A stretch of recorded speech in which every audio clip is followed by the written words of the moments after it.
All y'all Warriors fans, Dub Nation, yeah, extra, extra, read all about it. Old Kevin Durant's back. Y'all finally got y'all wish. Y'all better not lose, because I don't want to hear nothing. We got all that and more NBA playoff stars right now. You're tuned in to AfterBuzz TV, the ESPN of TV talk. Now, let the buzz begin. I mean, they relentless with it. I told you I have no pull in this building, David Bloom. They just gonna play this song. They're gonna play this song. Hey, Yay! Scorpions! Mm-hmm. I even take that over my own track. But you sure? I will, man. They're a little more polished, a little more accomplished than myself. My 20-year-old self doing songs and my I take your track any day. I appreciate you. I appreciate you, man. Welcome, man, everybody here, man. NBA playoffs AfterBuzz TV, games 3 and 4, previewing game 5. Before I get started and go crazy and lose my mind, I'm gonna start to my far left. I got my brother back, man, my road dog back here, man. Just like old times. David H. Bloom in the building. What's good, boy? What's good? How's it going? Interesting finals, huh? You know where I'm at, so I'm just keep my mouth shut. Interesting one. Because one of us over here was talking Toronto, the other one was mocking the one that picked Toronto. I ain't gonna say no names. That's none of my business. But I'm gonna just wait till tonight's over. In the spirit of what? Oh my God. This is the moment where Daniel's son must admit and kowtow to Mr. Miyagi. I'm losing it, man. This is when the sensei is, listen, the sensei, Sifu, the master of sports, has spoken, and his pupil, his disciple, who is amazing, must admit, I might be onto something here. I could be onto something. I was a bit wrong about this one. I will say. Okay, go ahead. The thing that really threw me off, was it wasn't the storyline that everyone said that the Warriors are better without Kevin Durant, but it was the way they played versus the Trailblazers. Now, the Trailblazers, they didn't play great, but they played good enough to beat two powerhouse teams to get to a place to face the Warriors. True.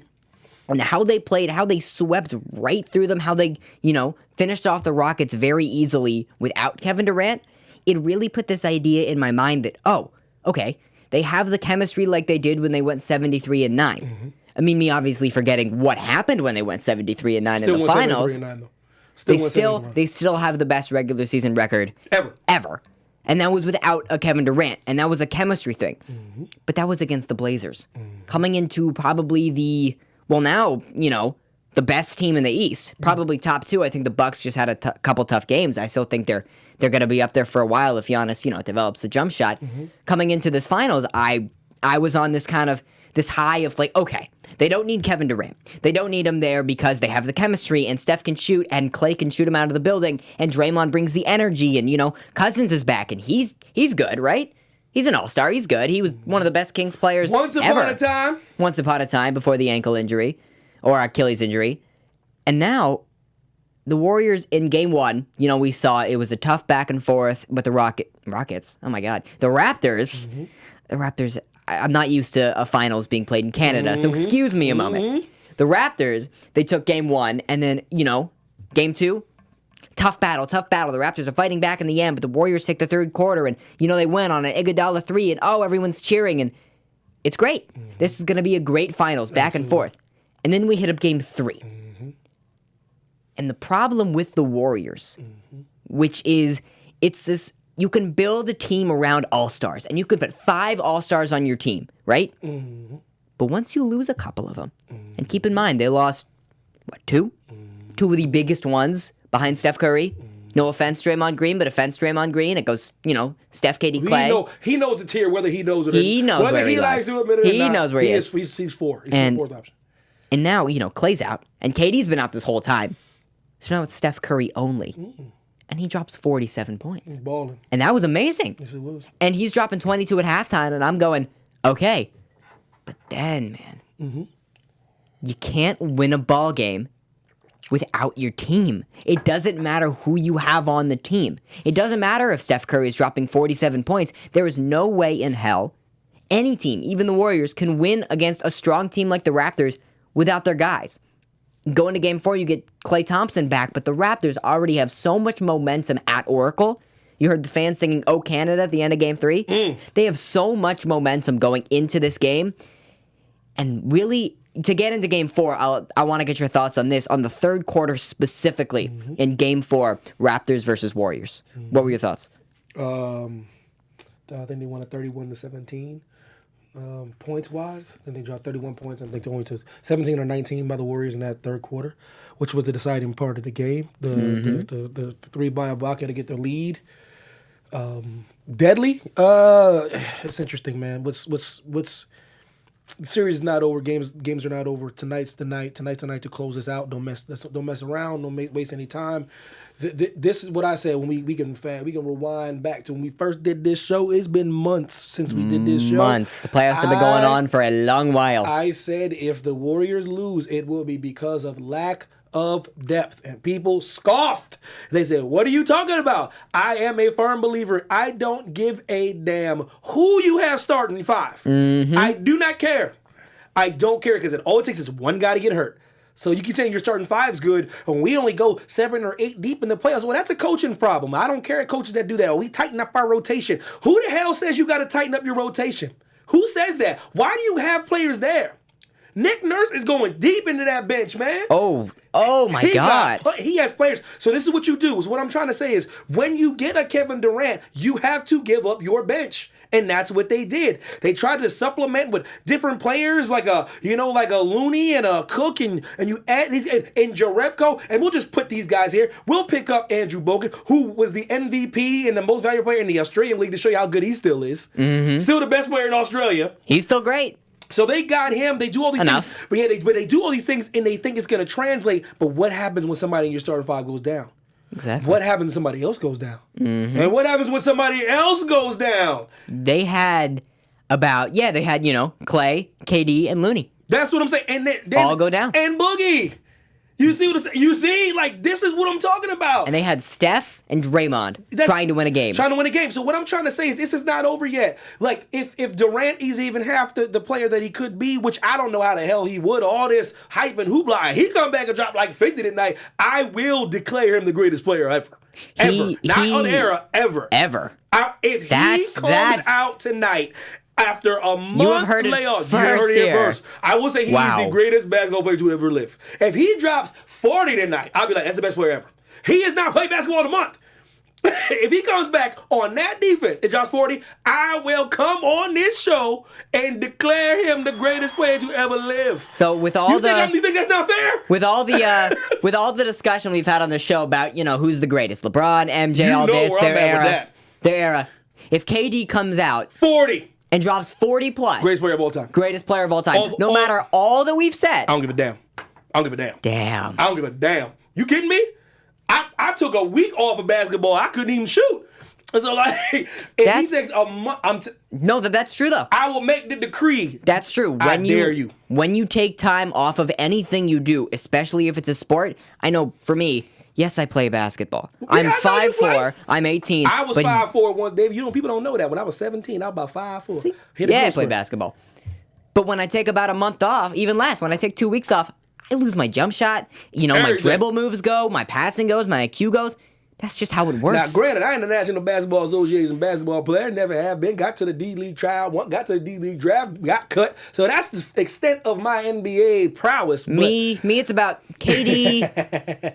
Me. Yeah. Like almost. So I could drop like 30 tonight. But if KD drops 40. I'm telling you, greatest player of all time. Shout out to Michael Blake, Star, Drew, Dan, what's good? Charlene, always what's going on, boo, what's good? Haywood One, what's good?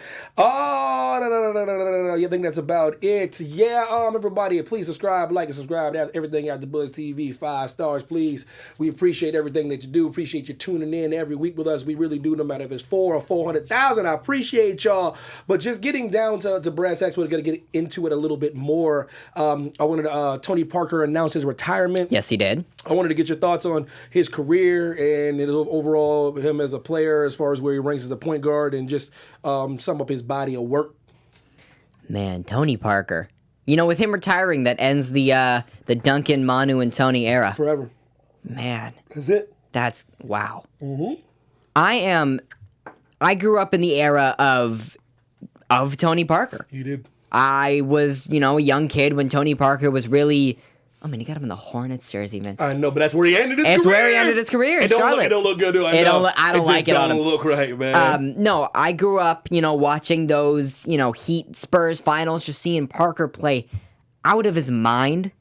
See, the thing is, people nowadays and kids nowadays, they see Tony Parker and they're like, oh, the Spurs are washed up. Tony's washed up. Know. He's not really doing good. But people don't remember how great of a player Tony Parker was. His floater game, the way he shot the ball, from inside the key over defenders was phenomenal. He's a great finisher, yeah. Amazing finisher. Amazing mid-range shot. Yeah, he developed it too. He developed it too early on, and he could pass like nobody else. Really, and the way he worked, I mean, Tony Parker is the type of player that needs players around him, not necessarily because he can't do it on his own. I mean, it's obviously hard to do it on your own. Yeah. But other players, they make him better, and he can make players around him better.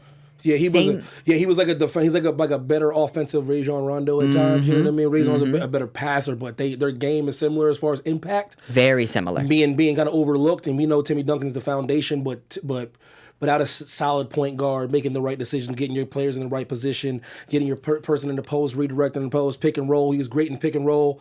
When you have a point guard that is a threat to hit a 13 to 18 foot jumper off the pick and roll, you have to worry about the roll and the jump shooter. He did a lot of those things, man. First ballot Hall of Famer. Oh, of course. I hate that he carried the ball every time he touched it, but yeah, that's Tony Parker. That's something that it took me a long time to get over. But I just said, you know what? In light of his retirement, I will give him a pass today. Tomorrow, I'm gonna be talking. But Lord have mercy, boy, that boy traveled, man. Phil Jackson, you watch back in the day. Phil Jackson used to walk up and down the court when he dribbled to the refs and just do like this with his hand. He would do like this with his hand to the ref. He'd be like, every time he would dribble, just to see if the ref would call it, man. He would just do this. He's carrying the basketball. Yeah, oh Lord, he's the worst carry I've ever seen. I can't deny all the amazing dribble moves, though. Oh my God, he can dribble, but why he got to carry? But let me tell you, let me just set the record straight of what a carry actually does. A carry is not just basketball rules with MJ McAdoo. I'm about to drop it real quick because what everyone says is a carry is an illegal play. But what's all the hubbub? What's all the why is everyone all flustered? Let me tell you why. Because what a carry does, it makes a defensive player thinking you're picking up the ball. Mm-hmm. It so literally is a split second, so they stop. So when they think you're picking up two ball to shoot and you don't, and you go by them. The more you know. The more you know, man. It's so infuriating to me because I used to play against people that would travel all the time. I'm like, he got by me. I said, of course he got by me. I thought he's picking up his dribble. Once you can pick up your dribble and still go by people, yeah, what I'm trying to say is you're at a decided advantage when you can. And then go like this. That's like an alternate double dribble. Like it's true. The reason why AI never got caught because AI was too fast with it. Oh, he was quick with it. It's too he fast. Go put it up here. Yeah. The AI crossovers. You go like, over it, yeah. but nobody sees it. You go so fast that nobody notices it. If you're clever, if you have trickeration, if you have hocus pocus, if you walking around like the Black David Blaine, man, it's nothing. That's fine. Old Black Chris Angel walking around here, AI. If that's what you can do, that's fine. But I'm talking about Tony Parker's slow motion Matrix style carry. Oh God! But anyways, congratulations, Charlotte Hornets, all-time great, Tony Parker. Man, that dude be carrying, man. Oh my God! But Phil Jackson be like up and down, up and down the court. Because it's technically a double dribble because once you go under the ball is picked up. It's declared to be picked up. So if you put it back on the ground, that's what I'm saying. That's a double dribble. If you go into your triple threat and you put the ball back down on the ground, that's also a double dribble. Carrying the ball. Same thing. I shall move on. So I wanted to talk to you real quick, get your thoughts on something, man. I said, they always throwing different people at me to come on this show, and I'm like, nope. I don't want them coming on the show, man. I want David Bloom to come on this show. Right? I'm only doing this show with David Bloom. Spike Reed is my personal choice, so that's the only other person I want to see on this table next to me when it comes to basketball. That's just how I feel. So, with that being said, man, I asked you, I say this to you because I'm gonna say something to you, and I already know probably what you're gonna say, but I could be wrong. It's the beauty of this. It's like story time, but it's not like story time. So, 2015 Conference Finals. Okay. Versus the Golden State Warriors versus New Orleans. Drew Holiday goes down. Oh, okay. 2015 Conference Semifinals versus Memphis. Mike Conley and Tony Allen go down. Tony Allen missed Game 1. In Game 4. 2015 Conference Finals versus Houston. Patrick Beverly goes down. 2015 versus Cleveland. Kyrie and Kevin Love go down. Yeah. 2017 quarterfinals. Yusuf Nurkic goes down. 2017 semifinals, George Hill goes down. 2017 conference finals, San Antonio, Kawhi Leonard and Tony Parker go down. That was a Pachulia stat, man. Okay, so you heard, I said a lot of stuff about people going down. Right? I've heard a lot of people go down. Okay, so what my question to you is, do you give a damn about these Warriors injuries? Do you feel bad at all? Because I recall Chris Paul and Blake Griffin going down and nobody caring. Nobody making excuses for them. Nobody saying, oh, what if? When all of a sudden, when all these injuries pile up for the poor Warriors, everyone's acting like this is the most sad situation ever. When Lob City had one of the greatest teams ever assembled and they couldn't get over it because of injuries, no one cared. They go, oh, that's basketball. Oh, that's basketball. Kyrie, Kevin Love go down. Dellavedova, second best player on the court. Oh, that's just basketball. The Warriors earned this. So why should I care that the Warriors are battling injuries? What say you? Well, I appreciate one of the best teams ever assembled. It was, It man. was, though. It was. That's the thing that hurts me the most about that team and being a fan of that team was it was one of the best teams ever. Was one of the best teams assembled based on chemistry, based on, just how much the city loved them. Lob City grew out of just the ashes of all these terrible seasons, and all of a sudden we were making the playoffs, and the Clippers were, going past rounds, and the thing that would stop the Clippers every single time was an untimely injury to Chris Paul, an untimely injury to Blake Griffin, that one game in its entire career that DeAndre Jordan didn't play, because he is an Iron Man for sure. You know what I'm saying? So do you care? Oh, I don't care. Exactly. Because here's the thing, is everybody's going to say, and when teams are amazing and when there's dynasties, like you have the Heat dynasty and you had like the Lakers dynasty, the Celtics dynasty, this Warriors dynasty right now, they get coddled by everybody. Oh, they're amazing and we should give them so much praise and they have the biggest bandwagon. And when they get injured, oh, poor Klay Thompson, I really hope he gets better. I would never wish injuries on anybody. No, who does? No. Never. Oh, me, I would never want to see anybody hurt. Somebody on the Kyrie's hurt? That's just how it works. Whatever. It's dumb because you can't just assign all these rules and all these. If it's basketball, it's basketball. And the idea that Kevin Durant and Klay Thompson were hurt and Boogie's fighting injury, that's basketball. Right. We are human beings. We have fragile bodies and we can get hurt. And you see, like, the thing to me that trips me out the most is when I see athletes walking around in crutches or casts or anything like that, because I'm like, oh, they got hurt. It's like when you're on the playground and you fall and you break your arm. They got hurt. And, to see them walking around like that, you realize how much athletes get hurt in sports. So that's either you pad up sports so much, and this is different than, NFL concussion stuff. I think that needs to be in its own realm of being taken care of. I agree. But when I'm talking about injuries, you either pad up sports to a point where they're unwatchable, or injuries are part of the game. Now, people are going to look at, KD's injury and Klay's injury and, even Kawhi's injury with Zaza Pachulia, and you're going to say, oh, nobody said anything about that stuff. They just said, oh, this is a historic Warriors run. When I just laid out to you so many things that happened in their favor, now that the tables are turned and they have to literally pull this out.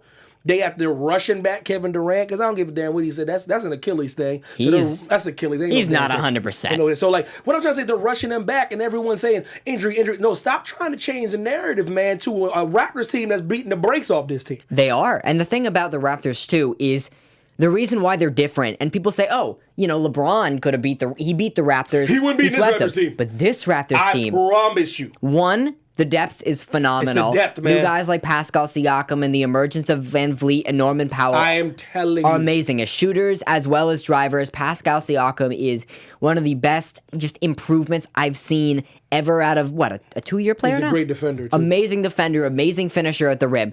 But the thing that really separates this Raptors team is, of course, Kawhi Leonard. In the way that Kawhi Leonard's play, and you saw this when he has finals experience. He has finals experience versus the Heat. And versus that Heat team. That was a dynasty. You know why they stopped becoming a dynasty? Kawhi Leonard. You know why this Warriors team is, their dynasties feels like all of a sudden it's on the brink of extinction? Tonight's Kawhi Leonard. Kawhi Leonard, he plays with this fearless energy, and he surrounds himself with good enough talent to carry a team in the way that he energizes the people around him in order to take down dynasties. He finds Kawhi Leonard is the player that finds the weaknesses in teams that seem impenetrable.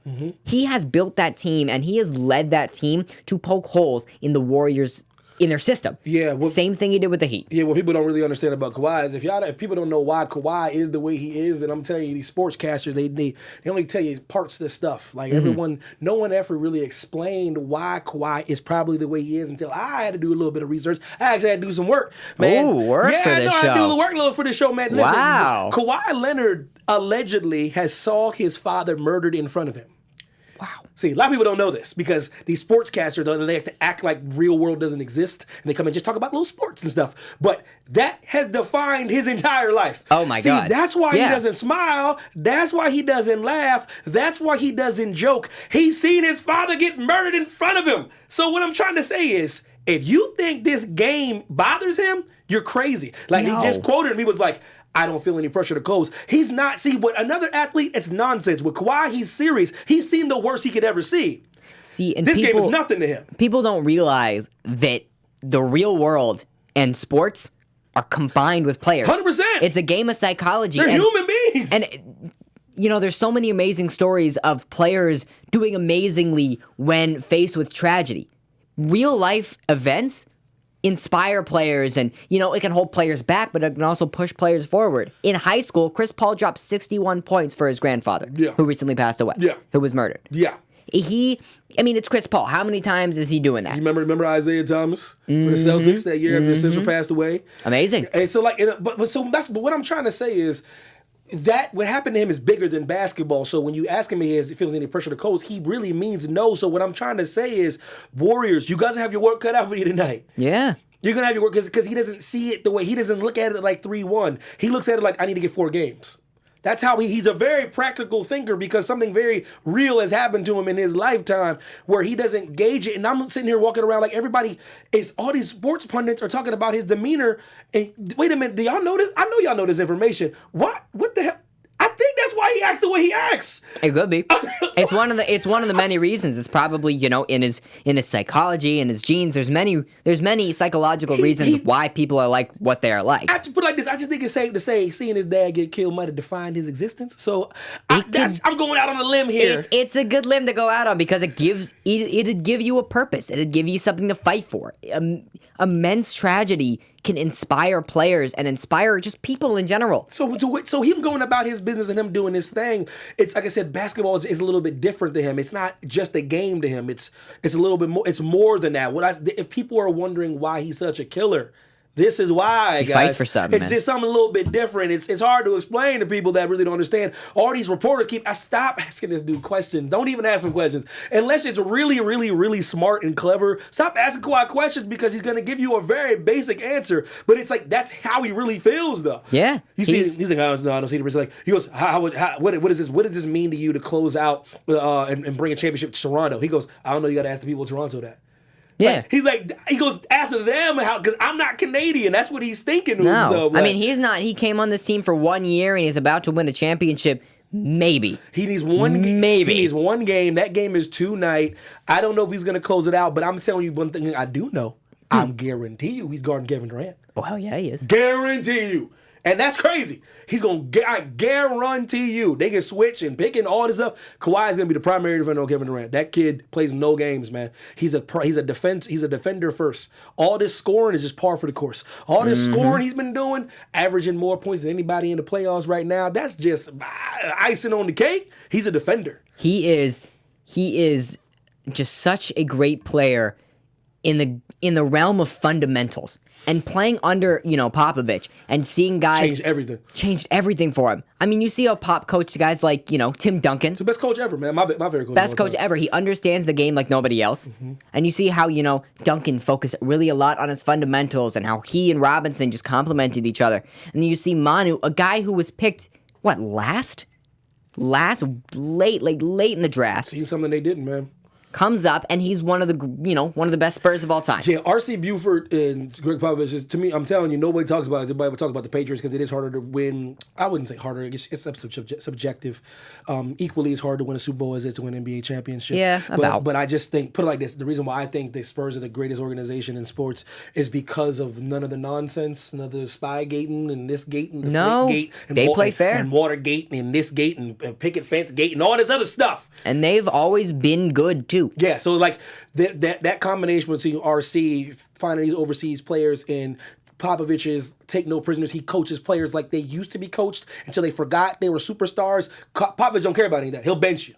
Yeah. He don't care about any of that. That's why I think LeBron James never wanted to go there, because my biggest knock on my favorite player of all time is he thinks he can't be coached, which is crack smoke. Anybody can be coached. And that's what my biggest knock on the king is. He thinks he can't be coached. And I'm telling you right now, Popovich has forgotten more basketball than LeBron James will ever know. I promise you that. From an X's and O's standpoint. So it would have behooved him to go there, but he didn't want to go there because he wanted to be coached. I'm a firm believer in anyone that goes to the Spurs, they want to be coached. The thing how Kawhi and the Spurs fell out, to me, was a personal thing. His uncle and all this other stuff that happens, I think he felt that they betrayed him. They put all that business out in the media, and he didn't want him to do that, and he got pissed, and then he left. Yeah. But as you can see, when they played the game together, Toronto versus San Antonio, at the end of the game, Popovich pulled him aside. They had a talk, they had a hug, they had a handshake. Everything's fine. It was a very clean break from the team going to a new team. It had to happen. It had to happen. But the thing with Kawhi on the Spurs that's different than Kawhi on the Raptors is the way the Raptors play the game is Kawhi and all the people around Kawhi. Lowry and Siakam and Powell, they're all and Gasol and all those players, Ibaka even, they're all complimenting Kawhi. The way Pop saw it was, Kawhi is one of the players in our rotation. He is part of our system. He goes well with all the players here. Is he better than all of them? Sure. But, he's just a player, a cog in the system. And that's how it works. And before I get sidetracked, man, Nick Nurse, they need to change and make an award. They need to do coach of the playoffs. They really do. Because I'm telling you right now, I have never seen a more masterful job. If he closes this series out in 5 games, I don't want to hear nothing about no injuries. I don't hear nothing about no stub toes. I don't want to hear nothing about no hamstrings. But that's what you're going to get. Because let me tell you something That's what you're going to get right now. This is my biggest it's because, listen, Nick Nurse is, and it's not the boxing one that everyone's freaking out about. It's his willingness to do the boxing one. That literally, I right hand to God, the last time I ever seen a boxing one is when we played it against this kid. Oh my God. Vincent Pease, when I was in high school. That's crazy. I still remember this kid. Anyway, Vincent Pease, he played for Bishop McDevitt. Hope he's still doing all right. Hope he's still alive. Hope he's doing well. This was a long time ago. Vincent Pease or Bishop McDevitt could shoot like Steph Curry. And I'm telling you, he could shoot. And they had no answer for Vincent. So coach of the boxing one. And still had no answer for Vincent. Yeah. But that's the last time I seen a boxing one. So to see, and when we're talking about, I was 17 years old. You know what I mean? So we're literally talking about 18 years ago when I seen a boxing one. And he was willing to do a high school defense in an NBA game to confuse Steph Curry and confuse the team. He's willing to change things up. His matchups are different. Nick Nurse is the best coach in basketball at this point in time. Right now? Throughout the playoffs, of course he is. It's a masterpiece right now. What he's done with his team and how he's, pulled them from the dirt and how it's hard. It's hard when you have a superstar come to your team to integrate them well. The reason why it worked with LeBron is because, LeBron realistically could play anywhere. He's that great. Yeah. And he also had a bunch of talent around him. Yeah. But it's hard. You've seen superstars go to a team. You've seen, when Butler went to the Wolves, it just weird. It didn't work. And, even PG on the Thunder, they're not as good as they should be. Nope. It's LeBron on the Lakers. Yeah, and I said we'll see. It's hard. I think that team's doo-doo, but it's one of those things where it's like, Kawhi was the right guy. It was the right person there that said the personnel. So what I got sidetracked about the Nick Nurse thing. To finish what I'm saying about Nick is Dwayne Casey had to get up out of there. He did. Now, you could always play the devil's advocate and say, what if he had Kawhi? What would happen? This is what I do know. And I'm telling you, I told you I was doing a whole bunch. I got to see. Maybe I got to start actually trying a little harder on this show. Yeah, I know, because I usually come in here, man, because listen, I know a whole bunch of basketball, David Bloom, if you can't tell. I said, I know a whole bunch of basketball. Oh, you still ain't going to give Sensei props. That's okay, though. They close out tonight. You go ahead and give me my props. There ain't going to be no, because I'm telling you right now, I'm going to have the tape queued up about me saying the Raptors going to win. I'm going to have the tape queued up about to say the whole little depth thing. I'm What having did all you my say? stuff queued In up. what? Watch, In what? Watch, you'll see. We go cue it up. What was it? Because I don't give first of all, I don't give you props for saying how many games someone's gonna win a series in. Okay. Pick the series. I picked the Raptors, man. I was like, they're gonna win in 6. You're not. If you're not, who gives a damn what you say? How many? Because everyone comes back and go, well, I didn't say this. Pick a team.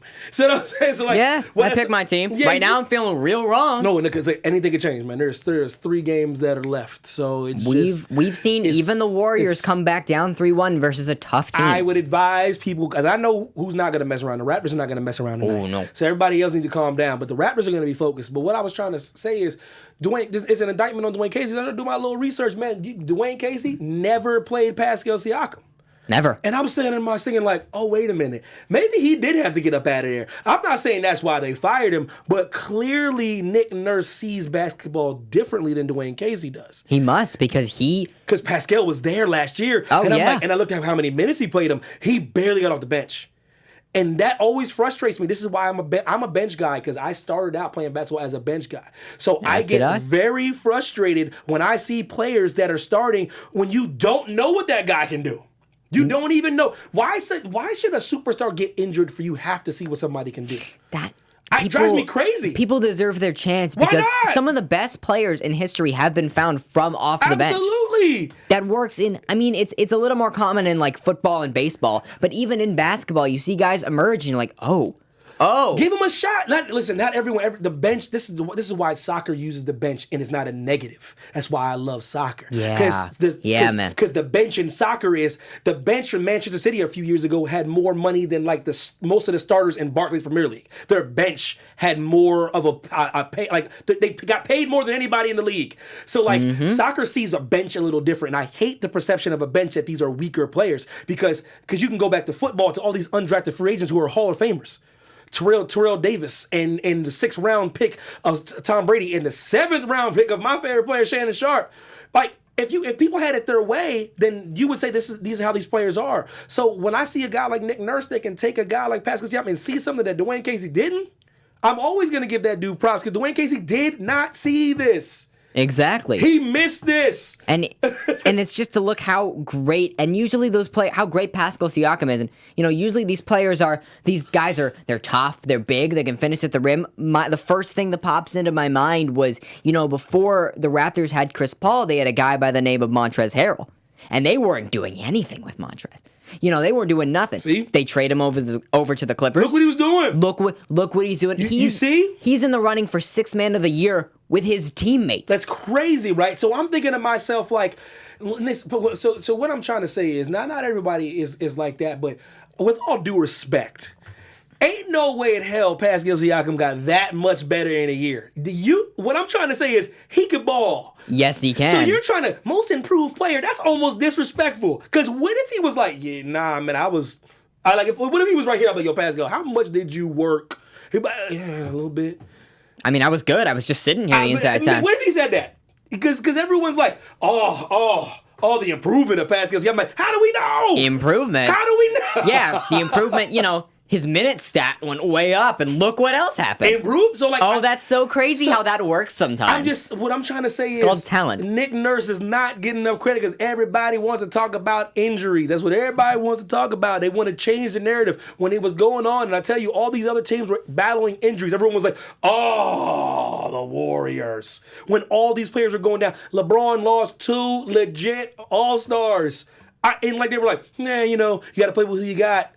So now the Warriors are down and everyone just like changing the narrative. Like, this team, they have seen things that you can't imagine what the Warriors are going through. You can't imagine. This is just, they're fighting for their lives. I'm like, what the hell? In their 5th straight finals. Oh, poor guys fighting for their lives. Oh, are 2 of them injured? It's not like they've played injured players their entire dynasty. That's what they've been doing. And like, I gotta credit them. They are a good team. They are a bunch of good players. Absolutely. They are a good team. But the problem is, and I'll explain this a little bit too, is you can have too many all-stars. You can have, because the thing is, everybody tries to be the guy. And not only does everybody try to be the guy, but if everybody can do everything, you're not playing your role. The thing that made so many of these teams in the playoffs right now who are going far great was, look at the Nuggets, look at the Clippers. They have guys, they may not have like all-star guys or not even all-stars, but they might not have like superstar, best of all time type of guys. Yeah, Murray will emerge eventually, but right now it's just Jokic. Yeah, it's just Jokic. But everybody else, so you look at the Nuggets team and you're like, who do they have? Truly. But they're doing good because they're all playing their role. And that's how it needs to work sometimes. You have guys setting up this guy and playing with this guy. If you're playing your role, it's much different than everybody trying to be the man. And that's the problem with the Warriors. When they went 73-9, they had a bunch of role players, a bunch of depth, and they were winning games. When they put too many all-stars, and I think, the addition of Boogie was a mistake. I've always said that. Because it put the final all-star on that team. So the center guy, whoever they had as center, McGee, Bogut, whatever, he wasn't playing his role. That's what I said. Now Durant's trying to be the man. And Klay Thompson does it well. He can be the man, but he also knows how to play the role. But the rest of them, Curry, even Draymond, they try to be the guy too many times. And the egos clash, the talent clashes, and eventually nobody's supporting each other. It's like 5 dudes all reading different lines in a play versus making a scene together. You joined up with a 73-9 team. They had the team up 3-1, closing it out with one more game at their home facility. You cannot, to me, not for me. I can't respect you as a team if you had to add Kevin Durant. So that's the thing that always bothers me about the whole situation in this dynasty. It was a dynasty before Kevin Durant. I don't think adding him makes it a dynasty. No. Listen, man, look.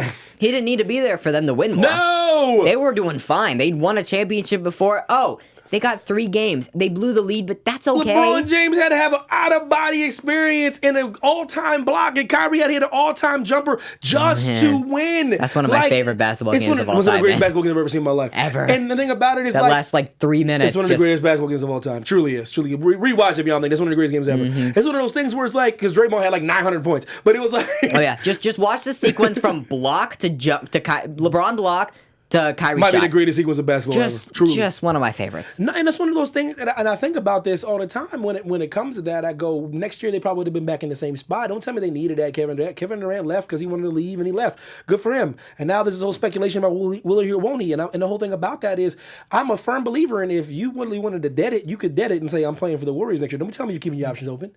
Stop getting annoyed with people unless you just answer the question. If you go, I'm staying here, why aren't you saying that? You're not saying that because you're waiting for July. And I just wish people would keep it a little more real. Because you could easily, why y'all keep asking me these questions? Because you ain't answering it. Yeah. You keep going, why are you keeping your options open? You're a warrior. Say, I'm a warrior for life. They can't say anything else.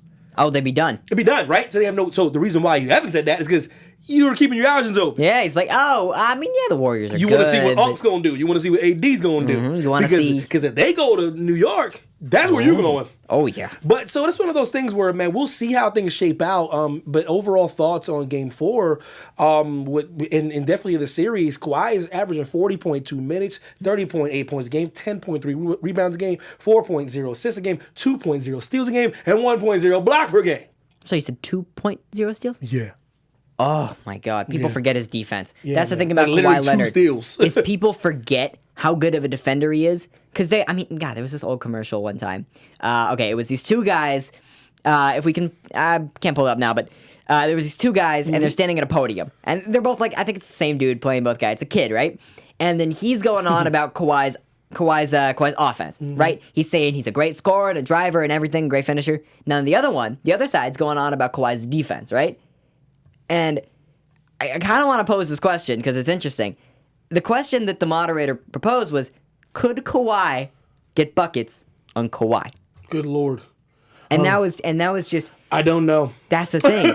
Is with a great 2-way player like that who's just phenomenal at offense and a just amazing defender. I think he's a better defender, so I think he'd have a hard time scoring on himself. That's the amazing thing is Kawhi Leonard could guard Kawhi Leonard. So that's how good of a defender he is. So we got Game 5 in literally a couple minutes. It's starting now. Who wins Game 5? Why do they win Game 5? Okay, does Toronto close it out tonight? I got 2 narratives. One, they're going back to Toronto, and that's a big momentum shift. You better believe it. That's going to be the loudest crowd of all time. Drake's going to be doing his nonsense. Drake gonna drop a new song if they win the title tonight. He's gonna heard it here first. He's gonna drop a Warriors type diss track. He's gonna be I promise you, he got that prepared. He got a track. Okay, bold prediction. Drake is going to be wearing some sort of shirt or some sort of shirt that has like a picture of the Warriors on it. I don't know why I'm going crazy with this, but I don't think he's just going to be in the standard OVO. No. He's going all out. But I think for this game, there's two narratives. Either, the Warriors, even though they got Kevin Durant back, the chemistry's off. They're playing horribly. They're stumbling over their own feet, turning the ball over, which the stupid careless turnovers was one of the big reasons why they lost Game 3 exactly the same way as Game 4. They can, stumble and trip and everything, and the Raptors will just stone cold. Kawhi Leonard, when you're making that comeback, like I'll be playing like table tennis, and I'll be making a comeback, and I'm not saying anything. Like I'm not smiling, I'm quiet, and then once I win, I'm like, yeah, screw you. Yep. But that's what I'm waiting for. It could be that, and they're playing great, and Nurse is coaching well, and they're they're trapping Curry in the corner, and they're playing defense, and the Warriors they're airballing, and they can't make shots. You saw in what was it, had to be Game 4 that Steph Curry just airballed a baseline jump shot, and I was just like, that is the end of the game. Or the Warriors reinvigorate themselves. They come to the new city, got Kevin Durant back, and he's just the walking bucket. He drops anywhere from 20 to 30, 40 if he's the greatest player alive right now. 40 greatest player of all time. And they show the Raptors, we are the better team. You got to come back to Golden State, to the Bay Area, to Oakland to beat us. And out of the two, here's the problem is my heart, because of what I've seen, it tells me that it's going to be the Warriors showing up and proving to the Raptors that, we're the real deal. But what 3-1 does mentally to the team with only one. They can pretend all they want. That's weighing on them. It's weighing on them because you say, we got to be perfect. And sometimes when you're trying to be perfect, ultimately, you stumble. So while my heart definitely says the Warriors are going to take this one, I got to go with the Raptors tonight solely because of my brain. And, you can want things and think things. It's true. And I don't see the Warriors. I see this game, if they do win, if the Warriors do win, I really don't think that they can get 3 straight. And I've seen it against the Thunder, but this is not that same Warriors team that faced that Thunder team. It's not. Yep, I agree. Oh, completely agree. I got Toronto closing it out. They have to. They have no choice. If they don't, the momentum that the Warriors get from this win, you just don't want to. You don't want to have to close it out at home. You don't want to have to. Anything can happen in a Game 7. You see what LeBron and them did. You want to close this out right now. Trust me. I don't care what anybody says. I don't care if Kevin Durant's returning. I do not care. You say, okay. Toronto is the better basketball team. They are. Don't give me this. It wouldn't even be close if they had Durant. You can't say that. We don't know that because they're about to get him back now. And everybody act like he's the second coming of the Lord and Savior himself. So he should drop 40 tonight. Since y'all everybody out here talking to me like he's returning by blowing up my phone. Why y'all blowing up my phone? Stop blowing up my phone. I don't get paid for this. Stop blowing my phone up when I'm trying to chill. Watch Columbo. But listen, man. Listen, man. I got Toronto winning tonight. I wanted to be a blowout. I don't even want it to be close. I want them to beat this team. I want a close game, man. No. I want it to be over. No, close. Wrap it up. Listen, as long as the Toronto Raptors get the dub, I'm good. Got it like 106-92. Ooh, that's about right. I want them to win. I don't care how they win. I just want them to win. The one problem that I do see for the Raptors against the team with now Kevin Durant and, Klay Thompson, who's had that Game 4 experience, is the way the Warriors go on a run. You better believe it. No matter what lead you have against them, even though you are this Raptors team with the momentum, they will end up going on a run. And the game the Raptors have to play, and the biggest test for them is, can they stop the run like they've been doing, all finals? Yeah. But the difference is now the Warriors have one extra, and it's not like they have like one role player back. They got Kevin Durant back, and while he's not healthy, he's still, What if he's? I told you, if he's 60%, he is still dangerous one man. of the best, ball players ever. It's a dangerous man, I say. When he's on the team and when he's spreading the floor, and they really get shooters everywhere because he can pull up at like 8'2". He can pull it from anywhere. He can pull it from the 3, the mid range. He can dunk on you. That's how Kevin Durant works. When you have him, the runs just get easier, and they get better, and all of a sudden, you'll be down, 10, 12, 15, and the Warriors are just making a comeback. Third quarter, fourth quarter, the Raptors have to stop that, and if they can stop that, with trapping Steph Curry and, playing high school defense and, maintaining a defensive presence while going, even if they got to trade buckets while they're up 10. If they can do that and they can have high offensive efficiency, they're going to have no problem tonight. We'll see, man.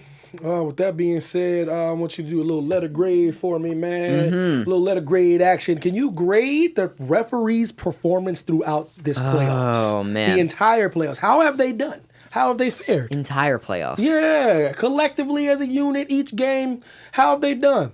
I'll give them a good C. That's not bad. I'll give them a good C. That's not bad. There hasn't been so many, like, outrageous calls, but every time you have a dynasty and every time a team's doing good, the refs always seem to, it might be a subconscious thing, they might be getting paid, I don't know. No. I don't think they are. No. The NBA is not rigged for anybody thinking it is. No. This is professional sports. It's a big old business. Watch anyone on a pickup game that likes basketball. They care too much. So imagine what a professional athlete. They care way too much about winning. I would rather lose in a fair game than win in a rigged game if I was an NBA player. But I do think that the refs they haven't been great, but they haven't been so bad as of recent. You know, it hasn't been to a place where when it seemed like LeBron and Joey Crawford were like best friends and he was making all his calls, and it hasn't been like that, but it's, NBA refs. Hasn't been great. Yeah, C for me as well. Yeah, and hasn't been great. And it's only because that damn call they give, that freaking that kick out Steph Curry foul call they always give him, that 3-point foul.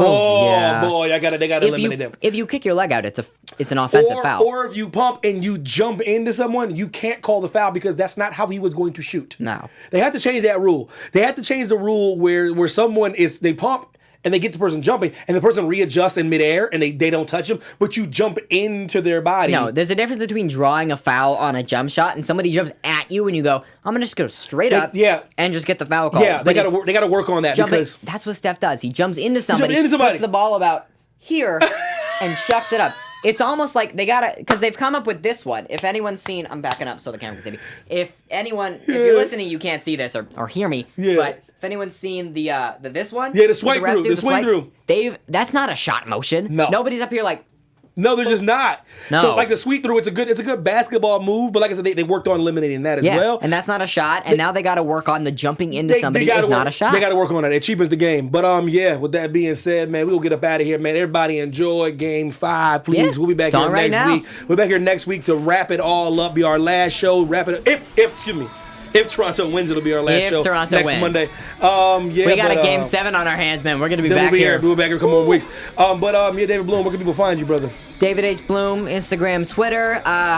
Interesting finals. Yeah, we'll see. We will see. It is 6 o'clock right now, so enjoy Game 5. Evan T. Mac, Instagram and Twitter. Enjoy the game. Yo, let's go, Kawhi! Our founder, Keven Undergaro, and me, Maria Menounos, would like to thank you for tuning in to AfterBuzz TV. Remember, we're not just the first, we're the biggest in the world, and we're the only destination for all your favorite TV shows. Whatever you crave, we've got it. So go to AfterBuzzTV.com and check out our lineup. Buzz you later. The views expressed herein are those of the hosts only and do not necessarily reflect the views of AfterBuzz TV or its owners or principals.